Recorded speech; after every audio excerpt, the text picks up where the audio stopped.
अस्सलाम वालेकुम नाजरीन, मैं हूँ सादिया बतूल और आप देख रहे हैं फ़ख्र न्यूज़ HD। खबर पेश कर रही हैं महनाज फरहत। चिल्ड्रन हस्पताल लाहौर में 9 साल अबू बकर की हलाकत का मामला। डेवलपमेंट वार्ड में लड़ाई की CCTV फुटेज। चिल्ड्रन हस्पताल लाहौर के डॉक्टर्स की हड़ताल पर सवालिया निशान बन गया। लड़ाई की शुरुआत डॉक्टर्स अमले की जानिब से की गई। डॉक्टर की जानिब से 1:39 पर लवाहिकीन को बहस के दौरान थप्पड़ मारा। मरीज की शिकायत करने पर डॉक्टर्स ने थप्पड़ बरसाना शुरू कर दिए। पहले लवाहिकीन को मारा पीटा, मुकदमा भी करवाया। फिर बचने के लिए डॉक्टर सड़कों पर आ गए। 20 मई के फुटेज में डॉक्टर्स की जानिब से लड़ाई का आगाज़ किया गया।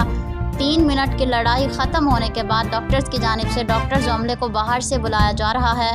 मज़ीद अपडेट के लिए देखते रहिए फ़ख्र न्यूज़ और इसके साथ ही सादिया बतूल को इजाज़त दीजिए। अल्लाह हाफ़िज़।